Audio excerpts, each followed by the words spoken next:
Welcome, I'm Yvonne and here's what happened this week. Typhoon Khanun brushed northern Taiwan without making landfall. Although it turned away on Friday, its strong winds and rains left behind damage to buildings, flight cancellations, and blackouts. Yvonne reports. As Typhoon Khanun clears Taiwan, it's left behind debris across the country. In the east, the typhoon knocked down the bamboo roof of a well-known landmark in Taidong. Trees have collapsed and branches cover the roads. A market in the same city had 66 tents blown to pieces, costing the stall owners a combined $12,500 US.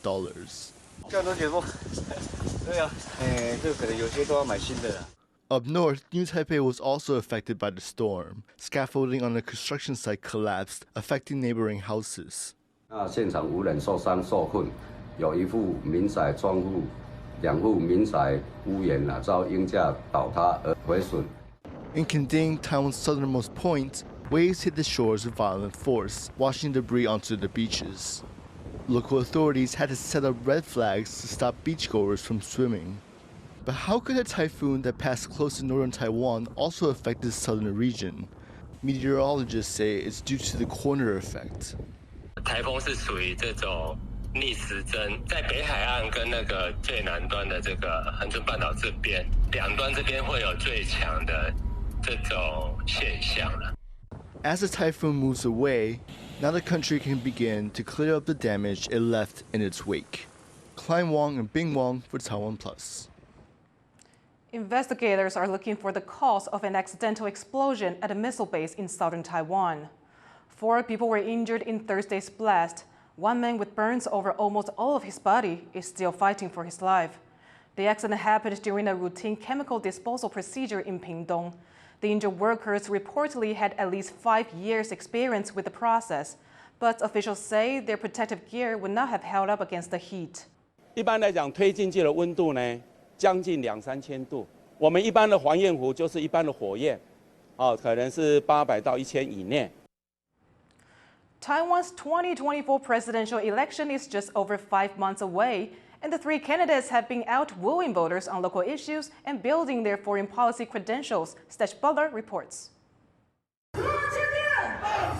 Cheers for the ruling party presidential candidate at a campaign rally in rural Taiwan. In front of a gathering of livestock farmers, frontrunner Lai Ching-te pledged he'll fly the flag for Taiwan's agriculture. 每一项托物对台湾来讲拢足重要。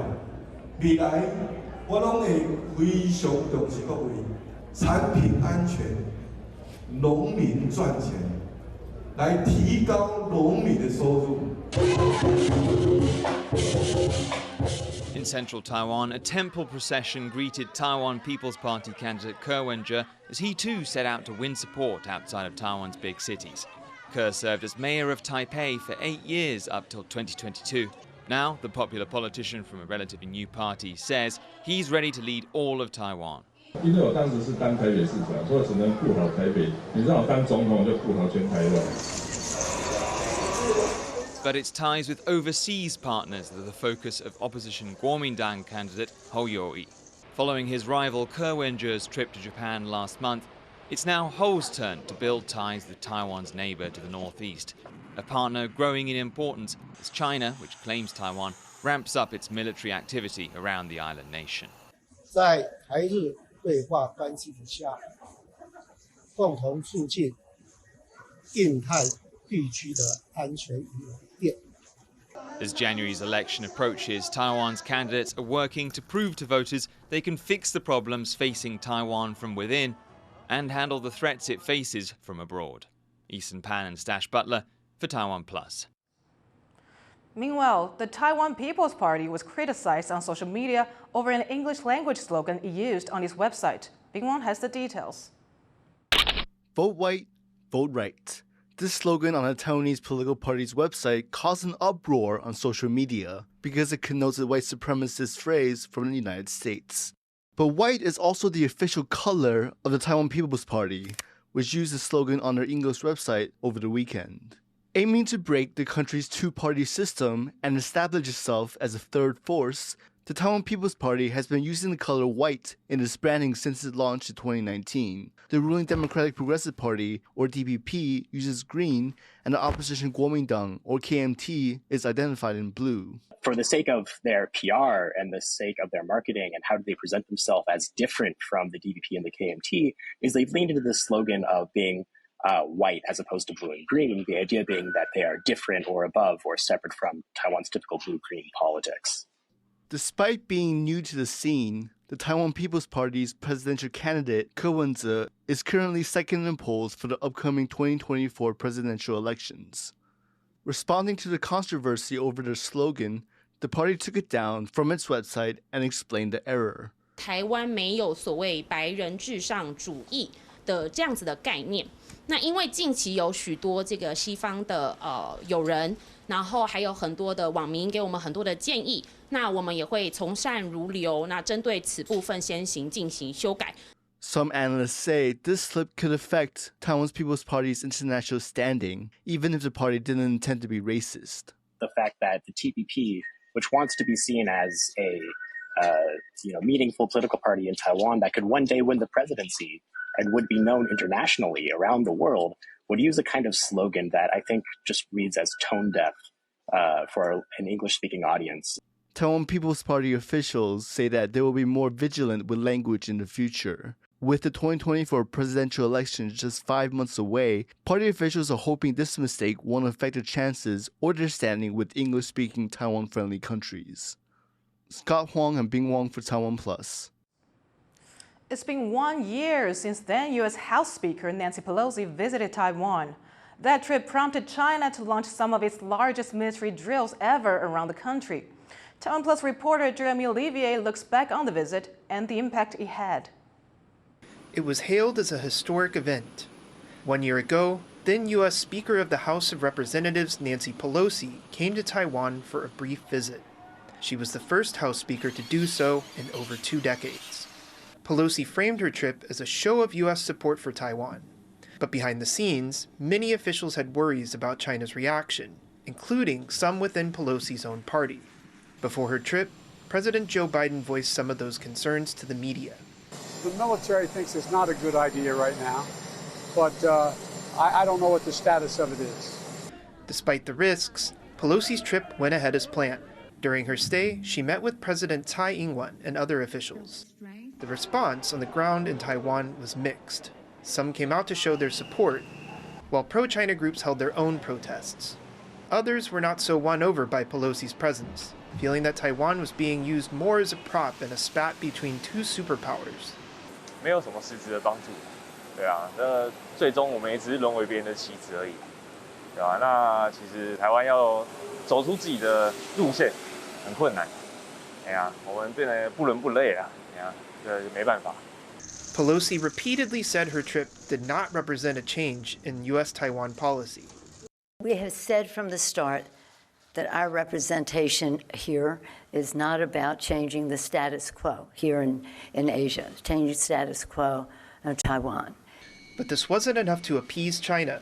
Beijing launched large-scale military exercises around Taiwan, conducting live-fire and anti-submarine drills, and test-firing missiles into the Taiwan Strait. Taiwan said these drills amounted to a blockade, and China has continued to ramp up its military pressure on the island nation since then. After that, we've seen an increase in military activity, but not only that, new forms of military activity, further coordination. For example, more vessels, naval vessels, sometimes in tandem with aircraft. And there's already the incursions into Taiwan's air defense identification zone that occurred in the past, but now it's becoming more complex. On Wednesday, Pelosi released a statement reflecting on her visit last August. She said, "The response to our visit that I have received from around the world has been very positive. And in the year since, many additional engagements with Taiwan, including visits from members of Congress, from the House and the Senate, and from both parties, have further deepened bilateral ties." The past year has seen Taiwan's relations with the U.S. continue to strengthen. Meanwhile, tensions with China have only gotten worse. And while the visit did set a precedent for future high-level visits from U.S. officials, how much it truly benefited Taiwan is still up for debate. Klein Wong and Jeremy Olivier for TaiwanPlus. The government says it's working to make roads safer for people in wheelchairs by addressing the problem of hard-to-see curbs. But as John Van Trieste reports, this might not be enough to make Taiwan's roads fully accessible to people with disabilities. Nearly 2 months after her accident, Lin Junjie's arm is still in a sling. While on her way to a meeting in Taipei on disability issues, her wheelchair went over a sidewalk curb she couldn't see was there. On Tuesday, she joined a press conference with other people with disabilities, bearing a message. It's time to make Taiwan's walkways fully accessible. 步道跟车道之间，它其实是有高低差，而且10来公分的高低差，我就没有认为它会是有个台阶，所以轮椅直接就开下去，然后人就飞扑到街上。At least one lawmaker was at the event to offer support. The Interior Ministry now says it will work with the Transportation Ministry to deal with curbs under 20 centimeters high, ensuring accidents like Lin Junjie's won't happen again. But accessibility advocates say high curbs are just one of the obstacles people in wheelchairs face. 因为所有权是他的，所以围起来违章，那是违章哦哈。围起来，当他的停车位，很多都是把它当成家里的停车位、私有停车位，要不然就是什么围起来做生意、商店的一部分，这个都是违法。但是我们的政府机关没有人敢去取缔。 Last year, Taiwan made global headlines when an article called the country a pedestrian hell. With illegally parked scooters, narrow pathways, and uneven pavement, the country's infrastructure is already less than ideal for people without disabilities. For people with disabilities, getting around is that much harder. Justin Wu and John Van Trieste in Taipei for TaiwanPlus. Separately, the government has announced plans to build more affordable housing for both older and younger people. The scheme will allow senior residents to move to public housing while renting out their old homes at a lower cost. Bing Wang reports. Taiwan's Interior Ministry is rolling out the latest phase of a plan to build more social housing and to make homes more affordable. Over the next 3 years, Taiwan will see 80,000 new units, like these ones, built for its older citizens. The goal is to build a total of 200,000 across the country. Taiwan is an aging society, with nearly 18% of the population, or around 4 million people, over the age of 65. That's why the government is trying to make sure the country's older citizens are taken care of. The authorities are now working with local officials to carry out the project. 有16个县市的地方政府，大家齐心努力，让我们一起让所有需要住社会住宅的人都得到很好的可以安居乐业的地方。Under the plan, senior citizens can also switch from a private home to a public housing unit in a different part of the country. This will allow them to live closer to their families and provide them with safer, more accessible living spaces. Many elderly people have been living in apartments without elevators for decades. Under this new plan, elderly people will be moved to more accessible and safer housing, while their private homes will be rented out to younger people. But not everyone thinks this plan will solve Taiwan's housing issues, especially those faced by younger people, whose wages are lower than those in nearby Japan and South Korea. Even with the government policies to try to suppress housing price growth, it hasn't really worked effectively as compared to other countries. So we're seeing that wages on the whole are stagnant, while housing prices continue to grow. The government says it's committed to making housing affordable, giving people a roof over their heads and offering them stability. But with wages that lag behind its neighbors and a rising cost of living, analysts say more must be done to make Taiwan an equitable society. Eason Chen and Bing Wang for TaiwanPlus. Thank you for watching Here's What Happened. Remember to download the TaiwanPlus app for more stories from Taiwan and around the world. Finally, we leave you with images of Australia's Great Barrier Reef. I'm Yvonne Young. Take care, and I'll see you next time.